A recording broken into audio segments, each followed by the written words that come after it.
I do apologize. I do apologize that I cannot share my screen or my video today. I am in Cape Breton at my in-laws' house, and we're having some internet difficulties. So you just get to hear my voice coming out of a cloud somewhere. So my name is Janessa McPherson, and I'm the manager of regional sport development at Sport Nova Scotia, based out of the Halifax office. So thank you all for joining us today to hear from the ShePlays grant panelist. So when I say your name, maybe you want to just give a wave on the screen. So from the Halifax Hurricanes Ringette Association, we have Sylvie with us today, who's a mother of 2 sport-loving kids. From gymnastics to lacrosse, soccer, hockey, and ringette, she has supported both her daughter and her son in their sports of interest. Being a parent of a teen in sport is not always easy, but it does bring a lot of joy. And from the Sonobe Aquatic Club, we have Maria, who's a lifelong paddler with a passion for empowering women in sport. She has coached and volunteered with young women through programs with the Fast and Female and the Boys and Girls Club of Canada. She became a world champion in sprint canoeing in 2009 and still paddles in the summer as a recreational master. And from the Truro Saints Rugby Club, we have Megan, and she's a proud puppy parent who loves spending time outdoors and having her hands deep in the soil. She is a dedicated rugby coach, leader, and executive of the local rugby club, where she strives for gender equity in all sectors of society and building up layers of today and tomorrow. Her day job is the assistant director of the Center for Research with Vulnerable Women and Youth based out of St. Thomas University. So thank you guys for coming and being with us today. And I'm just going to start off by asking a few questions, and I just want to let the audience members know that you can ask questions at the end. So there will be a spot for that, and you can either type questions in the chat or unmute your mic. But if you do have anything that doesn't get answered today, please send them along to me or Kirsty, and we can try to make sure to connect you with the panelists. So what I'm going to do is just throw the first question out, and maybe Maria, I'll have you start, and then Megan and Sylvie, you can add on to it because that's the way I see you on my screen. So the first question today is really tell us more about your program and how did it come about? So Maria? Yeah, so I'm currently a board member at Sonobe, and our Commodore, who's it's just another name for basically the president of your board, became aware of the ShePlays grant. We applied, we were successful. At Sonobe, we do have a cohort of young women in that vulnerable age group, but it is always one that is a little bit on the smaller side. So yeah, we were able to engage a group of girls and their parents over a few Zoom sessions, and really got to learn directly from them what they felt maybe the program was lacking, what they really loved about paddling, and what they loved about being part of Sonobe. And together we were kind of able to create a plan of how we would best use the funds. And I won't go into more detail because I'm sure that would just, those questions will come over this session. Thank you so much. And yes, we will dive in a little bit deeper to these questions. Megan. Yeah, lots of similarities with the experience of Maria and her club, which I expect will be the theme of the day. But for us as well, we've actually struggled with player retention in this age cohort for a number of years. So this issue was very much on our radar. We were kind of struggling with looking for solutions and potential explorations that could support the athletes in this cohort for years before the ShePlays grant. So it was just kind of a natural next step. The first opportunity we had for an introduction to contact game for this age group was actually in 2020. So this is a very new and evolving game and sport in our province in this age group. So we've been looking at how do we retain this age group to better support age grade development, support them into high school and their continuation in sport.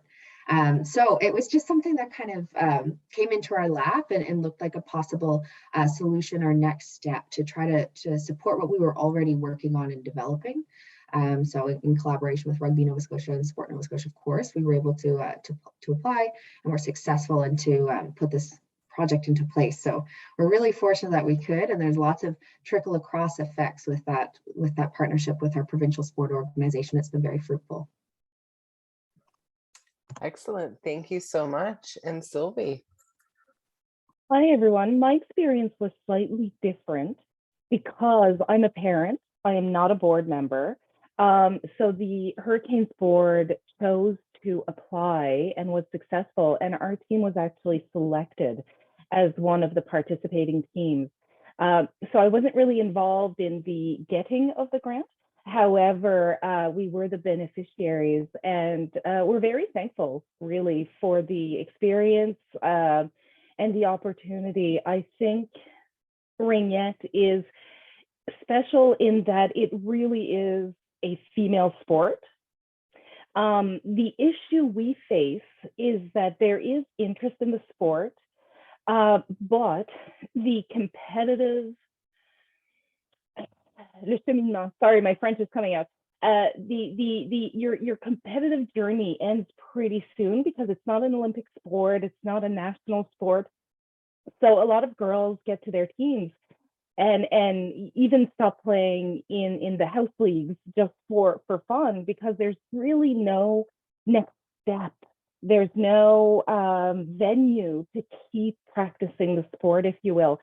So this was an opportunity to really see what we could do to keep the interest of our teams once, you know, they've gone through some of that that process, and see that there is life after, you know, team sport, that the sport does continue. So that was my experience as a parent. Great, thank you. And there was just a quick question in the chat. What are the specific age groups of the groups that you were working with? So maybe in the next question, if you want to just kind of address that as well. So really the next question is, like, how did you get involved, and what really drew you into the ShePlays grants and providing opportunities for females in sport? So Megan, I'll start with you this time. Yeah, absolutely. So we're working with girls 11 to 14. That's kind of the age parameters that were identified by the grant. What really drew me in was just an opportunity to create something that's sustainable and that won't kind of fizzle out after the grant funding dries up, because it was a very time limited intervention and piece, but it definitely was an opportunity to have that legacy, which I know we'll speak to a bit more. But with rugby, you know, traditionally a sport that is contact and is maybe a bit more unknown or a bit more mysterious, particularly in our part of the world. So it isn't a sport that folks have an opportunity to be introduced to in the school system traditionally, and it might not be something that can be seen and so could be explored. So it's very difficult for us to recruit, and therefore the few that we do recruit, there's a lot of pressure to make sure that we're retaining and supporting their long-term sport development. So it was really an opportunity for us to establish that pathway in a more set way, and to try to make sure that we were clawing back that age of first introduction. So our mini rugby program here in Truro has about a 15 to 20 year history and has been very, very successful. But that's not the case across the province, and certainly we're a small corner. So those that live in more rural or remote communities may not have the same opportunities. They may be faced with additional travel. So it was an opportunity to try to really set this age group in stone. We've had a really wonderful opportunity exploring the younger groups, those kind of fundamentals and active start. And we've had a great opportunity, that kind of train to train or the high school competition. But this middle group, this 11 to 14, was very much a gray area for us. So that's what really drew us in. It really was like the missing link in our program toolbox. So it was an opportunity to build that up. And to also kind of grow those leaders for this group, since it was emerging kind of at the exact same opportunity as the athlete experience. Great, thank you so much. And Sylvie? Our girls were U14, so 12 and 13-year-olds. We see quite a bit of attrition after the U12. So that age group was selected by the board, I imagine, as those who might benefit from the program. The other thing was that the two teams selected were the non-competitive teams. So the tier ones did not participate in the program. It was there were three teams at that age level. It was the tier twos and tier threes, who are maybe not as engaged in the sport, to see how we could keep them for when they do move to U16. Did you want me to add anything else, or does that answer your question? Yeah, I think that's great for now. Yeah, I feel like we haven't talked about the process, like what it is, but hopefully we can provide some of those details. Yeah, absolutely. And Maria? Yeah, with canoe kayak clubs, we primarily operate in the summer. Obviously, we're in Canada, the lake freezes over. So in this younger age group, 11 to 14, a lot of the girls are just summer paddlers, and then they disappear and we don't see them for quite some time. So this was a great program for us to kind of make sure that when they are there in the summer, they're getting the most out of the program, and hopefully we can convert some of them to off-season paddlers, or at least training with the program as they get a little bit older.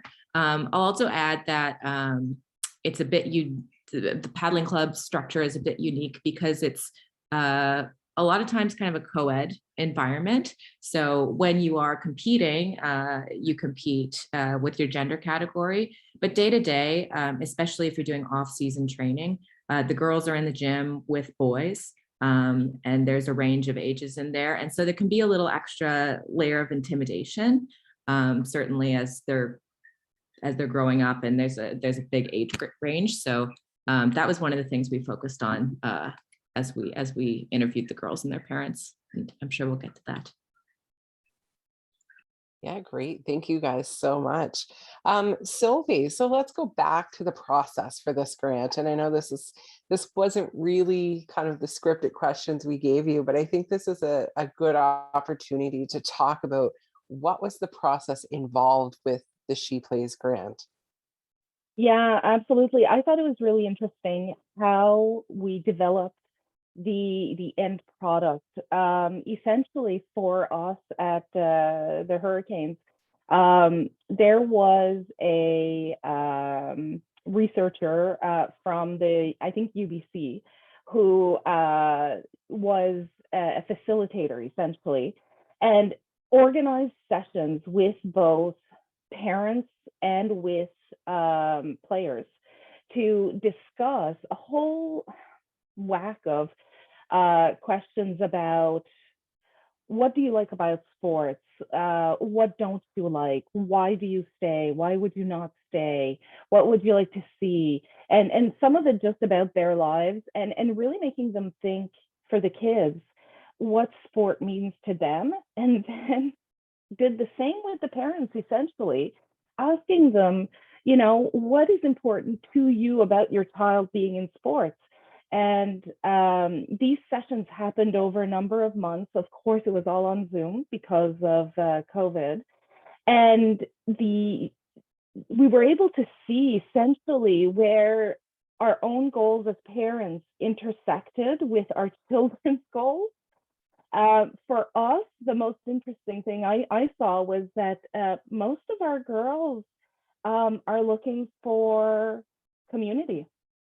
They're looking for fun. They're looking for connection. It's very personal. Where I thought, because my daughter is highly competitive, that I see she wants to win, that wasn't the reason they play. It might be something they like, but it's not the reason. So then they took all of this and they asked us to come up with activities that could help develop or meet these goals, with an ultimate goal of keeping girls in sports. So tons of different kinds of activities were discussed. For us at Halifax Hurricanes, what we came up with was a ShePlays ringette extravaganza, a one-day focused on ringette coaching opportunity that included both on-ice development and off-ice support, including things like a sports psychologist. I think Lindsay spoke also, if I remember correctly. A yoga session, how to deal with stress before or after games. So all of that in order to promote the holistic approach to the sport, as opposed to just, shoot the ring, score a goal. And the idea was also that if they had this to look forward to, if this could be a yearly event, if they could look forward to it, they'd sign up. If you know that when you get to U14, you're going to get this awesome day, stick with it, and maybe you'll keep liking it. So that was our experience at Halifax Hurricanes. Yeah, that's so interesting. Like, you think about one sport and all of the different layers that come with that, right? And the opportunities. Maria, what about your process? Yeah, I mean, it started out with the same process as Sylvie mentioned, working with the human design specialist, which is just an amazing title to have. So we were working, asking all the questions with the virtual whiteboard. There were opportunities for the girls to answer those questions with their parents, but then also for the parents to answer themselves and the girls to answer themselves. And we found kind of some similar things that Sylvie did, that, parents were sometimes more focused on, training, or like this should be more organized, or processes, that kind of thing. But the girls are really there for friendship first, and that's what keeps them. Some of the things that we identified were the girls were actually pretty curious about weightlifting, but just were a little intimidated by it. So over March break, we were able to do some kind of smaller weightlifting sessions led by a specialist from, I think, Canadian Sports Center. So the girls were kind of separated out by the boys in this specific age group. So they kind of had like a safe space to learn the basics of weightlifting at a younger age than they typically would. Obviously age appropriate level. And some other things that were kind of cool were, because it seemed we had a good number of girls who were pretty talented athletes, and because they were a bit more advanced in their ability, they would often be training with girls a little older than them. And so they really identified the importance of mentorship, and felt that, oh, maybe I could be a mentor to some younger girls coming in. And you shouldn't only get a mentor if you're gifted athletically. Anybody coming into the club who's a young girl should have kind of like a big sister to look up to or ask questions to. So we started chatting a bit about that, which was just so great for the girls to take that initiative. Great, thank you so much. And Megan. Yeah, this is super exciting. It's our first opportunity to come together as grant recipients, and to hear that we've all had remarkably similar opportunities created for this cohort of girls in different sports in different areas of the province. That's fantastic. So we as well created a holistic, multi-sport, safe space for girls to kind of explore and come into their own and have a really unique sporting experience. Our experience, of course, followed the same format. And some of the kind of emergent opportunities were to create a winter program for the girls that was currently lacking. Typically, we would just have a co-ed program in the summers, which of course comes with a ton of challenges, but having an outdoor sport on a field, it's not always feasible to rent indoor options. And in our province, or sorry, our area of the province, we actually only have one dome, and it's very, very small, and it's actually not very ideal for running rugby with a larger team and coaches and gear. It can be really challenging.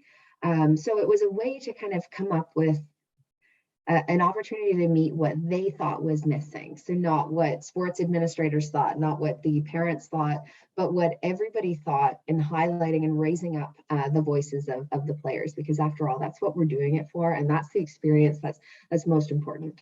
And how can we work on retaining these players if we're not asking them what they need? What do they need from their sport experience?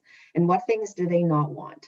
And those are key pieces of the conversation that up until this point, up until the ShePlays opportunity, were largely vacant and missing.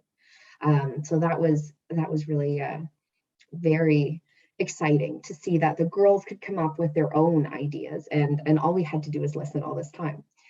So it was an 8-week winter program that we housed inside the dome, and as well we had lots of different, we had a sports nutritionist to talk about fueling our bodies and to kind of reshape the narrative around food and fuel, because one of our really big themes from our conversations with all three groups, the parent guardians, the coach administrators, and the athletes, was this piece of confidence, and how, you know, confidence can hinder them even signing up or retaining and continuing in sport. So that was a really big piece. So we started to look at how we could build that up and create an opportunity that they could feel safe, valued, and a sense of belonging. So that was really excellent. But that mentorship piece, I'm so glad you mentioned that, Maria, because that was really pivotal for us as well. And we were torn between those two ideas out of our original focus groups. Was, do we do a winter sport experience, or do we do just a mentorship program? And we thought, well, why not both? Because all of our coaches are going to be young women in sport at varying levels in their careers. So they might be someone who's been in it, you know, 10, 15 years like myself and a few counterparts, or it might be some younger high school aged athletes who've just had that opportunity to come into their own in sport in the last couple of years. So we had those different generations, those different levels of experience working together to build each other up and to build a sense of community and connection that was uniquely focused on the barriers that girls face. So, yeah. It's great. We think our sports are so different, but when we hear things like this, we hear those similarities, and it's great to hear that. Kind of, you know, talking about some similarities and possibly some differences, what would you each think your program's biggest success was? And maybe I'm going to add to that as well. Like, what did the participants think about this program and this opportunity? So, Maria, I'll start with you. I think the girls just really liked having the opportunity to be heard and to share their ideas. Like, nobody thinks to ask the 12-year-old. You know, we ask coaches, we ask older athletes, we ask parents. But I think they felt really empowered by this opportunity to you know, improve the club, improve the sport, and they really got it that this was going to kind of change the game for generations to come through the doors. And yeah, I think just the fact that we valued their voices so much was a big success. Great, thank you, Megan. Yeah, definitely echoing that sentiment. And for us, it was such a different approach than what on paper you might have thought was the right thing to do. And at a time when sport is really ramping up, 11 to 14, we start to see the sport specialization, and athletes are picking a sport and they want to get to the high level. They really want to take it all the way. Maybe the answer is to take a step back and to remember this multi-sport, the connection and what we can learn and how we can meet that mind, body, spirit, all these different needs that the girls have through different sports. And by pulling in different opportunities and that makes them better athletes. It makes them better people. It makes them happier. It fulfills those needs. So that was a really interesting learning was, sometimes the answer is not to just, keep our foot on the gas for the sport and trying to just keep climbing. It's maybe to just kind of look around and look at those learnings that we could take from other areas. So yeah, that was really interesting. Thank you. And Sylvie? I was going to say maybe our experience was slightly different. It was quite difficult to engage both the players and the parents. I think in part it's because we were doing this during our season, during our regular season. So I wonder if the communications weren't being lost within the slew of game change, practice change. You need to be there. Anybody else have a player? We need this. So there was a lot going on. So participation was maybe not as robust as we would have liked. But I will say that every single player and parent who participated in the end result absolutely loved it. The end result definitely paid off. It is something that I think many of our players and don't get to experience, which is a focus on them as opposed to focusing on their skill or when you have tryouts, when they have to play, it's all about do this right. This was all about fun, play, be awesome, and don't worry about the rest. So it brought us back to the concept of game and playing as opposed to, be the best, don't whine, whatever. So it really, I think the end result was amazing. The process itself in the middle of our season was a little bit more difficult. But those who did participate, I think we really benefited from it. I certainly grew as a parent, understanding what my daughter wants and what my daughter needs in sport. It's really changed how we've approached it.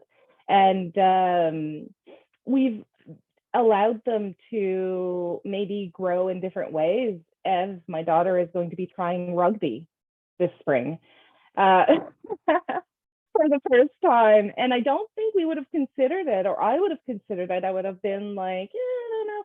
But, sure, you want to throw on shorts and go for it. It really, anything you want to do is fine.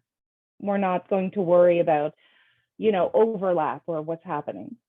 So I think all of us kind of grew a little bit because of the grant. And my biggest thing is I really hope that the association will be able to keep this concept alive in the years to come. I don't think it will be happening this year, but I'm hopeful that in the coming years we'll be able to find funding or do fundraising or be able to keep the concept alive at the very least. Because the grant was just for that one session. Yeah, thank you.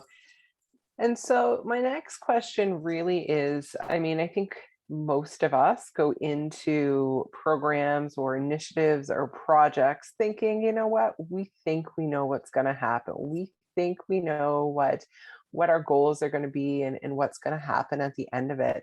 Were there any surprise successes that came out of this, or surprise challenges for you personally, or the organization, or the girls even? So Megan, I'll give it over to you first.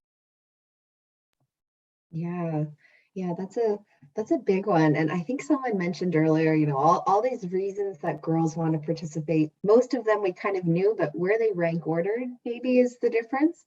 And so we thought, maybe competition was up here and it's really down here, and a sense of belonging is up here, and we thought it was maybe here. So those different kind of rankings of the sport experience, that was a huge learning. And I really think it was our missing piece. But we were quite surprised to hear that there was still a value on that opportunity to compete, and not so maybe with with the same sense of achieving success wasn't as important, but the opportunity to compete and to showcase their skills and to have that opportunity, they were still valuing.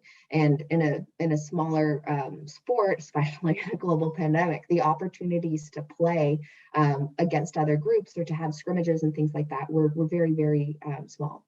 So that was a key piece that we had to really think outside the box on, and the girls were valuing. So we had to find a way to meet that need that we really didn't anticipate as important as the girls thought it was. So we could work with Rugby Nova Scotia to come in and lead some sessions. So the rugby development officer, Emma Delory, has very much the same dream as most of us in sport, and retaining this 11 to 14 cohort.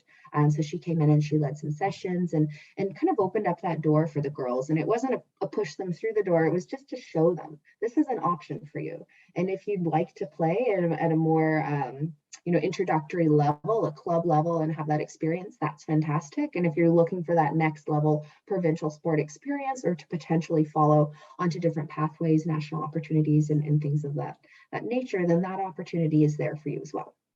And so the summer ended with an exciting opportunity for our ShePlays participants to showcase their skills at a Canada Inter-Squad game in July in Halifax.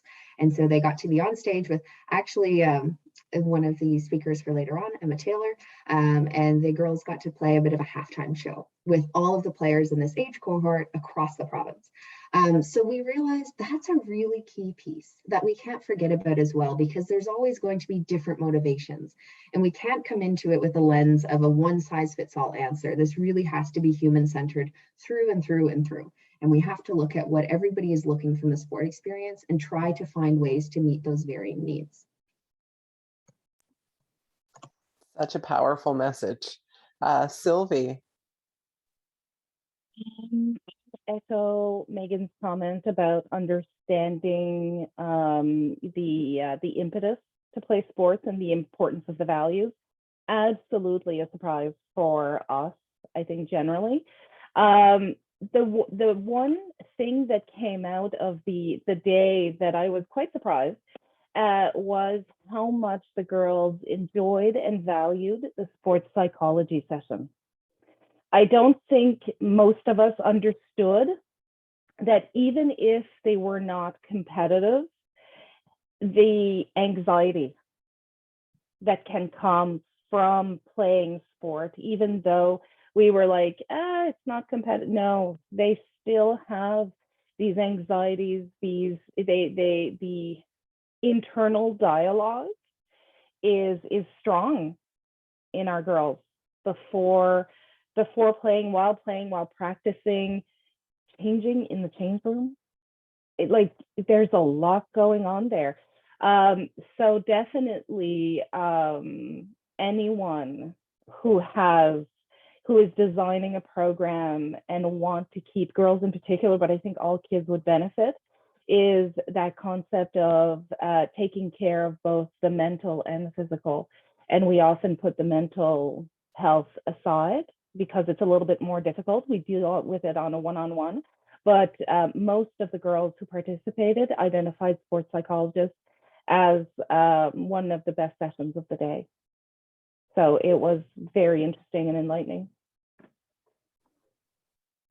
It is very interesting because a lot of times sport shies away from that mental health side of things. So it's very interesting that the girls kind of thrived and really enjoyed that.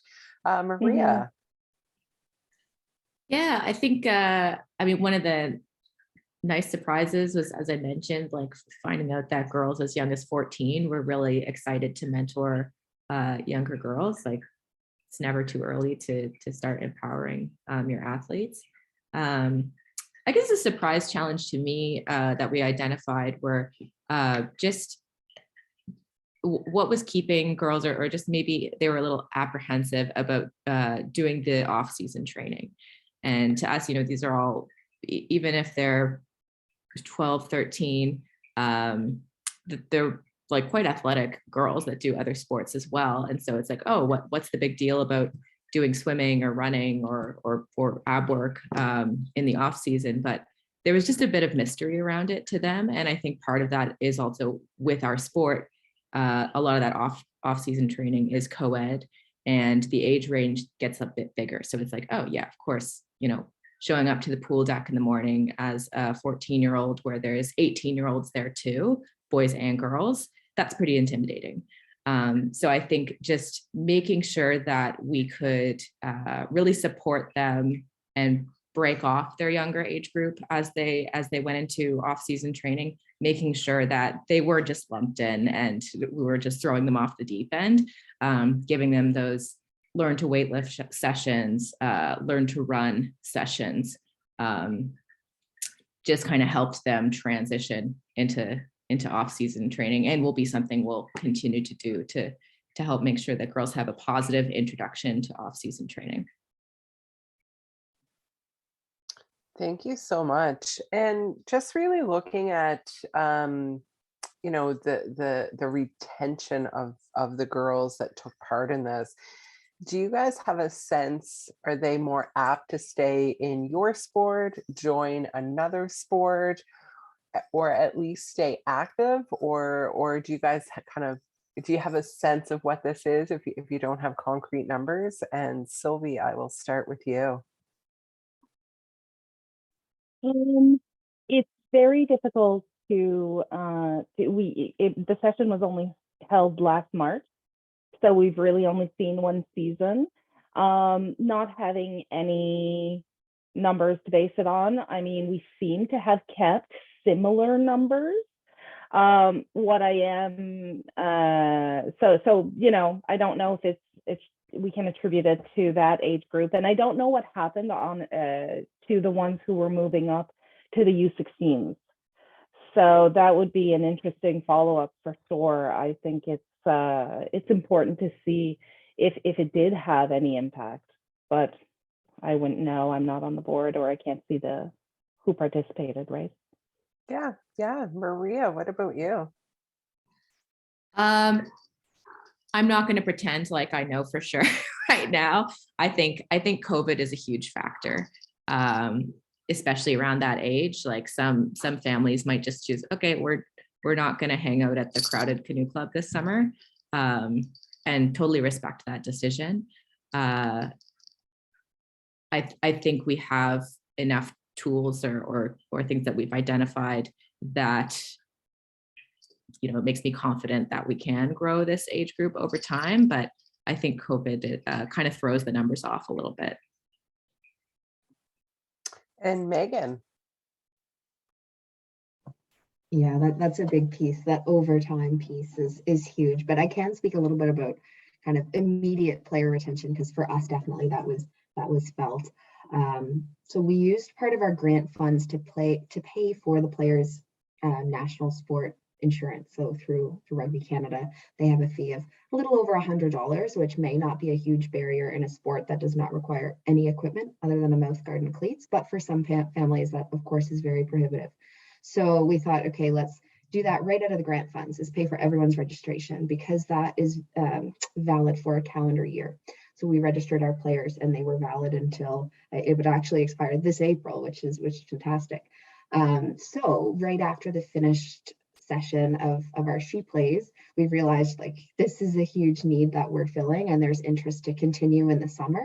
So at a time that we would traditionally go back to our typical co-ed summer programs of kind of ages 5 to 7, ages 8 to 11, and then kind of that 11 to 14 piece. We thought, let's keep running a girls only session as ShePlays for this slightly broader age group, and see who's willing. And it was almost 100% attendance, except for, you know, maybe 1 or 2 who had another sport or activity engagement. So that was fantastic to see right away, when as many barriers as we could feasibly remove at the time were removed, and those girls were built up in confidence and all of these other areas we've explored. They just kept showing up. They kept coming out to the field, and even though there wasn't funding attached to it anymore, so we couldn't have the really wonderful snack menu every session, and we couldn't have as many niceties, we couldn't get them the swag every, you know, those kinds of pieces weren't there. They showed up just for the experience. just that on-field experience. So that was really great. And we're hoping that that continues, as the other groups say, kind of over time and as things unfold. Thank you so much. And just looking down at the time, and we do have about 5 minutes left. So I do want to see if there's any questions from anybody on the call. So if any of the participants have questions, if you just want to take your mic off of mute or raise your hand or write it in the chat. And while we're waiting for some of those to come in, maybe, you know, the last thing I'll have you speak about officially is this ShePlays grant process. Like, what was the most valuable part, do you think, of that process and of the opportunity? And I think, you know, as mentioned on this, COVID has probably not been our friend to be able to get the most richest experience and learnings. But you know, what's been the most valuable thing that's come out of this? And Maria, I'll start with you. I think it's just identified how important it is to consult the athletes, no matter how young they are. A lot of the feedback we seek is usually from parents, and I definitely want to maintain stronger communication with the younger athletes in this specific age group as we go on. Megan. Echoing that was the largest takeaway, is that we have to put their voices above everything else. It's the only way, especially in a hopeful post-COVID solution, that we're going to have so many challenges in getting girls back into sport. We need to listen to them. We need to ask them. And Sylvie. I'll agree with my fellow panelists, but I'll add also, I think for us, this was an opportunity to understand that what we do as an association and as parents can help retain the girls. Like you can't just offer the sport and expect them to sign on. There has to be proactive measures to target that age group, to retain them, and to give them a safe space to feel like they can join, even if they haven't played before. So just recognize that it's not a passive activity, it's very proactive. Thank you so much. This was very interesting to hear from your experiences. And I'll just leave it open to the three of you. Are there any final thoughts, anything that you want to mention that you didn't have a chance to mention or forgot to mention? For me, if we can get it again and do it post-COVID, I think our ideas would be, you know, the world would be so much bigger and better. We were very constrained by COVID. We did our best given, and we even had a whole concept that was developed, and new measures came in like the week before. And we were like, you know, had to regroup and reorganize. So in a post-COVID world, I'm going to say that maybe, I wouldn't say we'd come up with something entirely different, but our perspective or our choices might have been different. I saw Maria or Megan clapping and Maria kind of shaking her head. Yeah, well, I would just encourage anybody who's attending today to try and organize kind of something similar, where it's you know, board members, coaches, administrators, whatever, but with the younger girls and their parents, to just really pick brains and get their feedback and their vision. A lot of things we identified actually didn't cost us any money.